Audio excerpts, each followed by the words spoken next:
Le Real Madrid a maîtrisé. Et oui, si je devais décrire ce match en un mot, eh bien je dirais tout simplement maîtrise. Le Real Madrid a maîtrisé son sujet, a maîtrisé Chelsea et a maîtrisé son match. C'est la 10e fois que je dis maîtriser, mais c'est pas grave. Mais d'abord, j'aimerais faire mon mea culpa à Chelsea et à ses supporters, puisque, eh bien, si vous avez vu ma vidéo d'avant-match, j'avais prédit que le Real Madrid gagnerait 3-1. Bon, au final, victoire avec 2 buts d'écart. Il y a eu 2-0, donc 2 buts d'écart. Mais je voyais vraiment ce Real Madrid atomiser ce Chelsea. Un 4-0 m'aurait presque pas étonné, j'ai envie de dire. Je voyais vraiment, voilà, le Real Madrid donner une leçon de football aux Blues.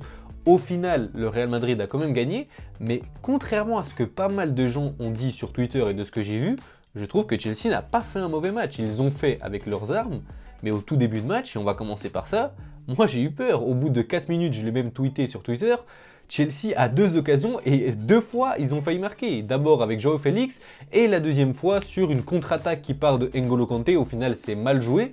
Mais ils ont eu 2 grosses occasions en 4 minutes. Le Real Madrid, 2 grosses pertes de balles en 4 minutes. Je me suis dit, c'est fini. C'est fini. Ça va nous faire la même chose qu'au début de match face à Liverpool où le Real Madrid se prenne 2 buts en 20 minutes.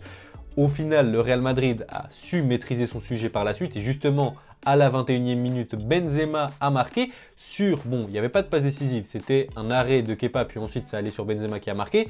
Mais quand même, notons la passe de Carvajal. Carvajal qui nous fait une magnifique passe en lob pour Vinicius, qui essaye de tirer, arrêté par Kepa et puis Benzema marque. Mais Carvajal, il nous fait des passes magnifiques. Honnêtement, moi quand j'y repense et quand on pense à beaucoup de buts iconiques du Real Madrid, maintenant que j'y repense, il y a beaucoup de fois Carvajal. Quand on pense à la retournée de Cristiano Ronaldo en 2018, contre Manchester City, contre Chelsea, il y a eu des centres qui venaient de Carvajal. Et en fait, bon, c'est un peu logique puisque c'est un latéral, mais je sais pas, je tenais à le préciser, c'est un excellent joueur dans le domaine des centres et tout simplement un très bon passeur. Après, on le sait, Carvajal, quand il active son mode Ligue des Champions, ce qu'il a fait ce soir, j'ai trouvé qu'il a fait un bon match, même si à la fin du match, il s'est un peu énervé contre Cucurella, il a pris un carton jaune bêtement. Mais bon, je trouve qu'il a fait un assez bon match ce soir. Et donc après ce but, eh bien le Real Madrid a commencé vraiment à maîtriser son sujet. Ils ont clairement commencé à enfermer Chelsea, même si Chelsea, voilà, il continue à avoir quelques occasions. En tout cas, on avait une première mi-temps qui était assez intéressante. C'était un peu attaque, défense, des actions un peu des deux côtés. Moi, la première mi-temps, honnêtement, je vous le dis, j'ai kiffé. J'ai senti quand même le Real un peu supérieur, mais on sentait qu'à n'importe quel moment, hop, Chelsea, il pouvait aller marquer. Après, souvent, ce que j'ai trouvé, et un peu à l'image des 2 premières actions, c'est que c'était mal joué, justement, les 2 premières actions. Félix, il pouvait marquer directement, il n'a pas marqué. Deuxième action, Kanté, il peut faire la passe à Sterling ou à gauche, je ne sais plus quel jour c'était. Au final, il tarde, machin, les joueurs du Real Madrid peuvent revenir, c'est mal joué et au final, on n'a pas su concrétiser les actions qu'on avait du côté de Chelsea. Et pour moi, c'est ça qui a vraiment pêché du côté des Blues ce soir. Ensuite, on a la mi-temps, retour des vestiaires et là, je vous le dis honnêtement, la deuxième mi-temps, cette fois-ci, j'ai pas kiffé. Je dirais pas dire que je me suis ennuyé parce que c'était comme le Real Madrid. Moi, je suis content que le Real Madrid ait gagné. Mais c'était pas un match incroyable. La deuxième mi-temps, on a eu nettement moins d'occasions. Et par contre, on a eu un gros fait de match. C'était à la 51e minute, si je me trompe pas. Peut-être que je dis n'importe quoi. En tout cas, je vous le mettrai à l'écran juste en bas par ici si je me trompe. Mais à la 51e minute, on a une passe en profondeur pour Rodrigo. Et là, bon, pour moi, zéro contestation, mais faute de Ben Chilwell, carton rouge, dernier défenseur, clairement, il chope Rodrigo par le bras, là, voilà, rien à dire, c'est clairement normal que Ben Chilwell soit exclu sur cette action, mais en tout cas, ça fait un tournant du match, Chelsea se retrouve à jouer à 10, alors il y a un coup franc, final, c'est raté par David Alaba, mais en tout cas, eh bien, ça fait, voilà, je me répète, mais ça fait un tournant du match. Suite à ça, Frank Lampard décide de jouer à 4 défenseurs, et là, bon, j'ai pas très bien compris que ça a changé plusieurs fois. On comprend qu'il revient à 4 défenseurs, ensuite, il revient à 3 défenseurs, il revient à 4 défenseurs. Il y a eu pas mal de changements, mais en tout cas, le moment où il est revenu à la toute fin à 4 défenseurs, c'est à quel moment? Au moment du but de Asensio à la 74e minute. Et oui, puisqu'il y a un corner pour le Real Madrid, Asensio vient de rentrer 2 minutes avant. Coaching gagnant, passe de Vinicius Junior à l'entrée de la surface pour Asensio. Et là, il nous met une frappe comme il sait le faire, en puissance, placée dans le petit filet. Ça fait goal. Et Kepa Arrizabalaga la touche quand même. Sur les 2 buts, notons quand même que Kepa fait un arrêt, en tout cas touche la balle sur le premier but. Eh bien, il fait l'arrêt. Sur le deuxième, il touche la balle. Il n'est pas très chanceux lors de ce match, mais en tout cas, eh bien, ça fait 2-0 pour le Real Madrid.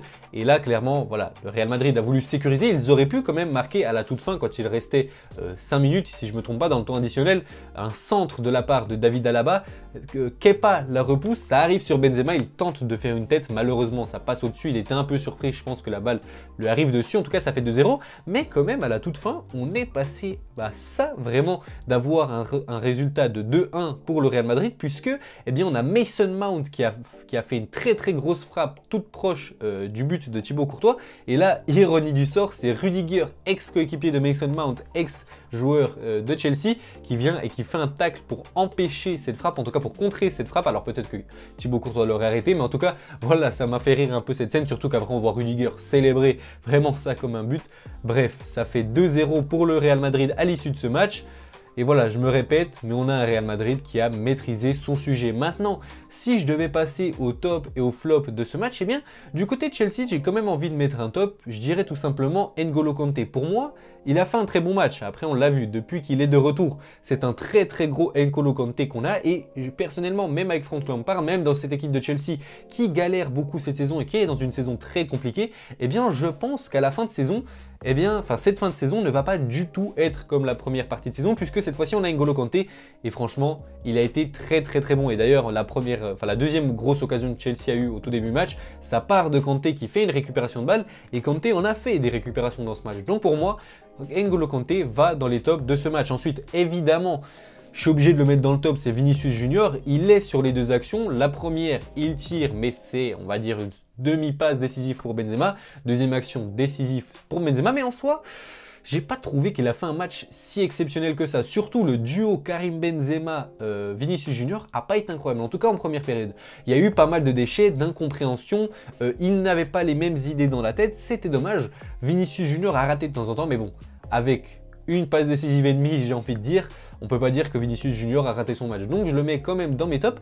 Et pour finir, dans mon troisième top, bah franchement, je pourrais pas vous dire qui mettre parce que j'ai pas trouvé qu'il y a vraiment un joueur qui a fait un match au-dessus du lot, au-dessus des autres. Voilà, disons Asensio, puisqu'il est rentré et coaching gagnant, il a marqué directement. Mais sinon, j'ai envie de dire que le Real Madrid a bien joué dans l'ensemble et a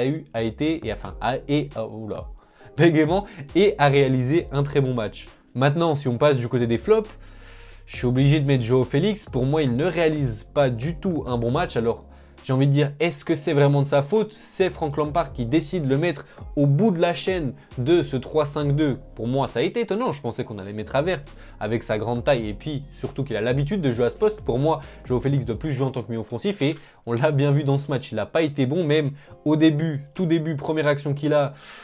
Voilà, il manque d'instinct de buteur, j'ai envie de dire, il n'a pas été tueur, il a complètement raté son occasion alors qu'il aurait pu mettre le 1-0 dès la deuxième minute, c'est dommage pour lui. Voilà, je trouve qu'il n'a pas fait un très très bon match, il est vite sorti il est sorti aux alentours de la 60e minute si je ne me trompe pas. Mais voilà, pour moi, mon premier flop, c'est Joao Félix. Maintenant, si je devais passer à mon deuxième flop, eh ben, franchement, de nouveau, c'est un peu pareil. Je trouve que l'équipe de Chelsea, même si, voilà, je l'ai dit au début, mea culpa a réalisé quand même une bonne performance. En tout cas, ils ont réussi à tenir le score un bon petit moment. Ah non, en fait, si je viens de penser à mon flop, c'est Frank Lampard. Voilà, il a changé 10 fois de composition dans le match. Il nous commence son match avec Joao Félix en buteur, pas de Kai Havertz. Ensuite, au lieu de faire rentrer un Mudryk, un Pulisic pour apporter de la profondeur, il fait rentrer un Trevoh Chalobah. Après voilà, c'était son idée, il a voulu conserver le score, mais moi je trouve c'est dommage, voilà, fallait faire rentrer de la profondeur, essayer peut-être d'égaliser, en tout cas c'est mon point de vue.